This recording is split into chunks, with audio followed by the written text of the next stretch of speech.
Right, okay, this is another little semi-live video. We've got 6,400 cases in South Korea. We've got 4,600 in Italy. Now, my previous forecast for South Korea was that they would end up with around about 10 to 11,000 cases, but currently it was at 9,877. Italy, even though there are fewer cases now, because it's not slowing down as much, 18,800 cases. This is only on the current outbreak. This excludes what happens with any future outbreaks, which will add even more. But first, what I'm going to do is I'm going to show you what I was doing just after I made the last video. I was looking at this graph, okay? China, global, Hubei province, the rest of the world, which is also this bit here, the difference between China and the globe, and the rest of China. Nicely, S-curve nicely leveled off in China, rest of China, China as a whole, and even in Hubei province. Plus the rest of the world though, the whole global cases are really taking off. And if you look here, the global cases are really taking off. They're in exponential mode, actually, truly in exponential mode.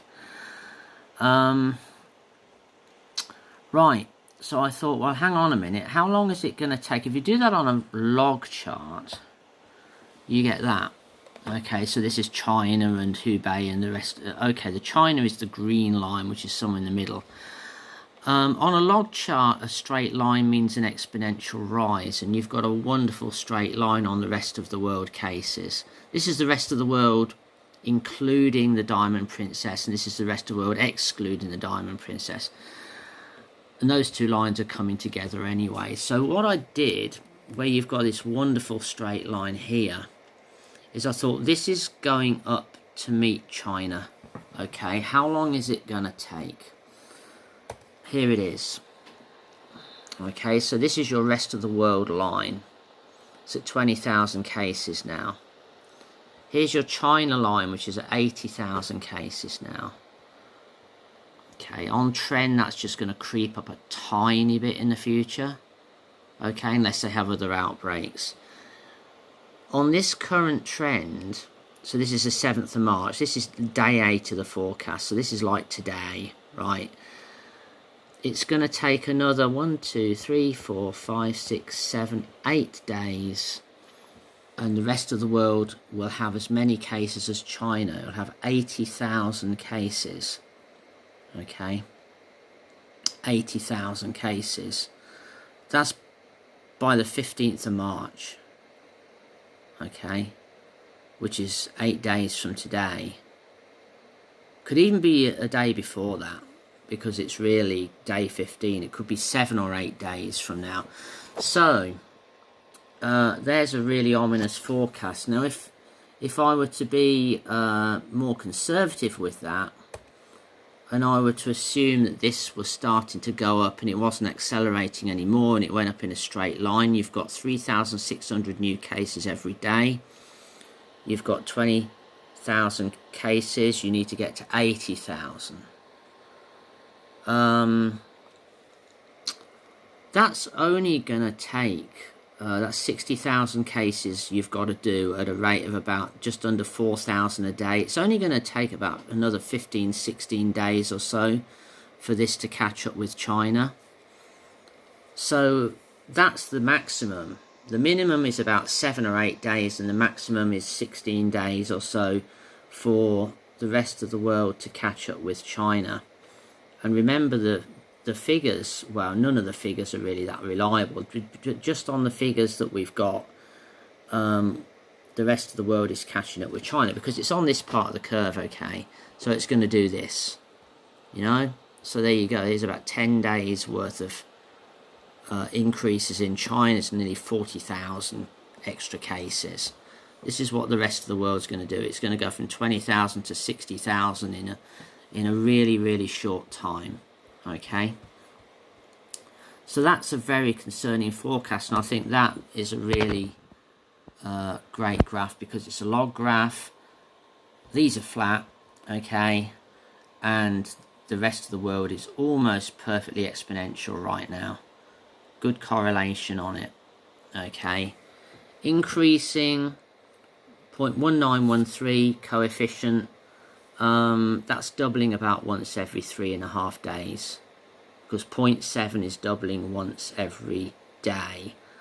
It's about 2/7 of that. So yeah, I mean, it's about doubling every 3.5 days. Now let's go to my South Korea and Italy forecast, okay?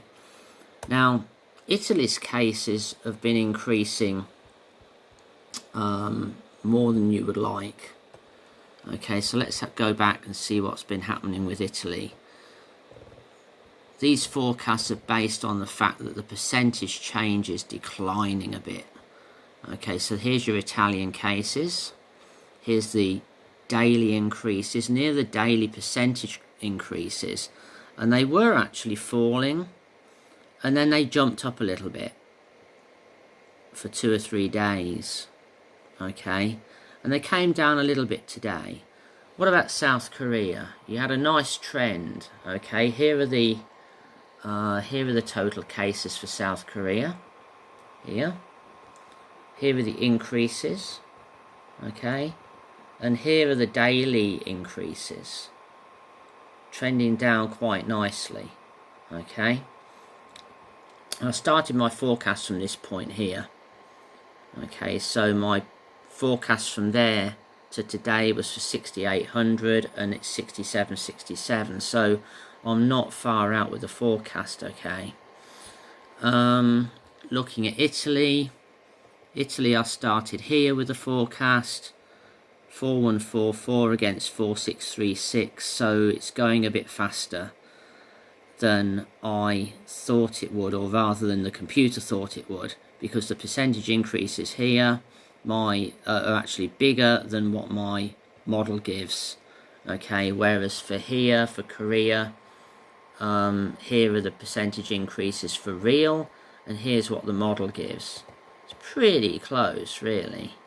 Okay, so what I'm going to do is I'm going to put the new 3 points of data in.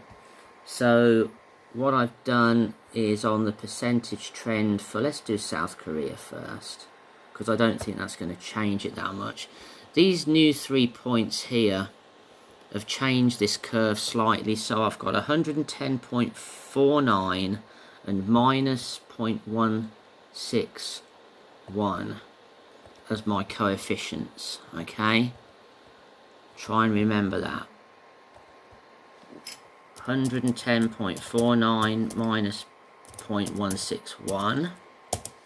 What's my new forecast for South Korea? 10,500 cases. So it's up a little bit, yeah? I think Italy's going to go a bit. That was from 9,800 to 10,500, adding 3 more days data. Okay, so let's have a look at Italy then. So this is just doing it completely kind of live. Okay, Italy, the coefficients are 66.53 and minus 0.095. And remember, this graph, this line would have been going down here, and because of these higher points here above 20% a day increase, and it concerns me the increase is still 28% a day, they could have another breakout. This line has moved up a bit. So 66.53 and minus 0.095.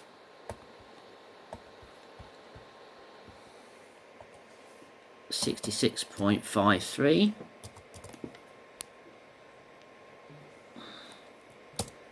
and minus 0.095. Now, the smaller the negative number this is, the slower the decrease. So this is going to give quite a lot more cases, I think, over 20,000 for Italy. So what are we looking at? Oh heck. You see, just those small changes, we've gone from 18,000 to 28,000 cases for Italy. In fact, it's taking a lot longer for it to even out. It's another 100 days or more. Let's see what the date is on that. What date are we looking at? We're looking at June. 28,000 cases by June. Even if there's no more outbreaks in Italy. So Italy's looking a lot worse than South Korea. South Korea is maybe 10,500. Italy's, this has gone up 10,000. Gone up 10,000 from 18,000 to 28,000. That's really concerning. And that's just with those 3 extra points on the graph, because, you know, that they should have decreased much more than that, and they didn't. So obviously there are still new outbreaks in Italy. If there was a major outbreak, you know, this whole trend is going to just break, basically. If there are minor outbreaks, you might get a bump up here and it might go down again, but still this line will get higher and your target will go to 30,000, 40,000 or whatever it is. But right now it's 10,500 for Korea, 28,000 for Italy,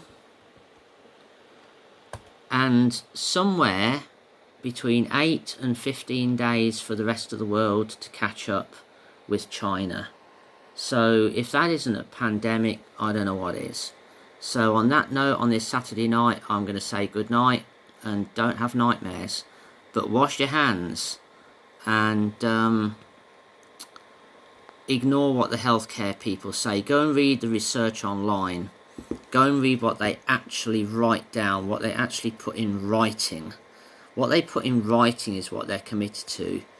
The bullshit that they spout off the cuff is exactly that. It's bullshit. Okay.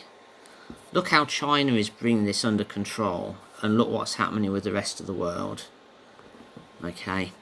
And remember that when Hubei province was put under curfew, essentially, I'm looking for a blue, there it is. When Hubei province was put under curfew, actually there was no data then, but it was put under curfew on day 4, okay, and a couple of days later it had 1,000 cases. But where has it ended up? Okay, from that 1,000 cases,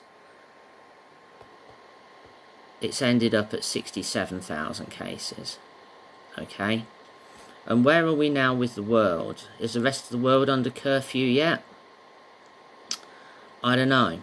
Maybe it is, maybe it isn't, but we already have 20,000 cases in the rest of the world. Okay, we already have 21,000 cases. Right, we already have, I mean, I know Italy's been quarantined, but Italy was, you know, maybe quarantined here again and Europe here, and you're going a lot further. And you see the daily cases peaked in Italy,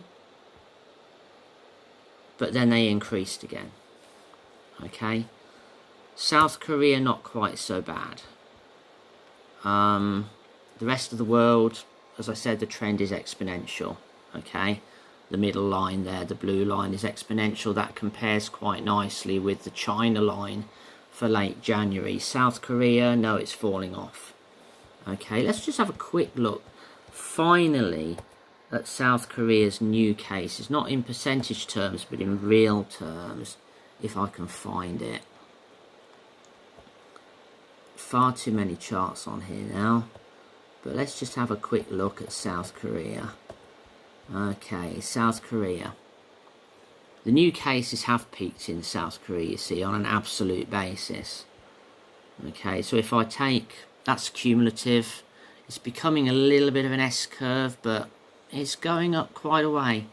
I think 10,000, 11,000 is probably a bit optimistic, actually. And the new cases, yeah, the new cases have peaked. They peaked at 800 cases a day a few days ago, and now are down to 500. And in terms of percentage, you know, you're down way below 20% at about 5% a day. But Italy's up at 20% a day. That's the difference. So, and that was this is the portion of the graph that I use for my forecasts in that other graph. So yes, South Korea, 11,000 cases might be a little bit optimistic actually. Italy, 28,000. Well, you know, it's all provisional. But that's a lot more than they've got now. And it's very, very unlikely to be fewer than that. The warning is then that you want to put a curfew on right at the beginning. So all these health ministers saying, oh, you don't need to do anything except wash your hands and blah, blah, blah, and leave the kids at school and everything else. No! Once you get to 1,000 cases, if you don't put curfews on, if you don't put quarantine measures on, really serious ones, you're going to end up with 20,000, 50,000, 100,000 cases, million cases, heaven knows how many. I mean, that's the lesson from China. And look how disciplined that China has been in the way that it controlled the way people moved about. Because they're a totalitarian, they've been able to do it. Okay? They've been able to put controls on from here when they were at 1,000 cases. And this is the total for China. They're still at 80,000. Okay? But they're really, their rate per day is way, way down now at 0.13%. And that's what you want to see. That's the equivalent of the R0 of the disease going down towards 0. And that's the only way you can do it. And if the rest of the world isn't disciplined like China has been, the rest of the world is going to be completely infected with this damn disease. So on that note, on Saturday night, I say good night and God bless.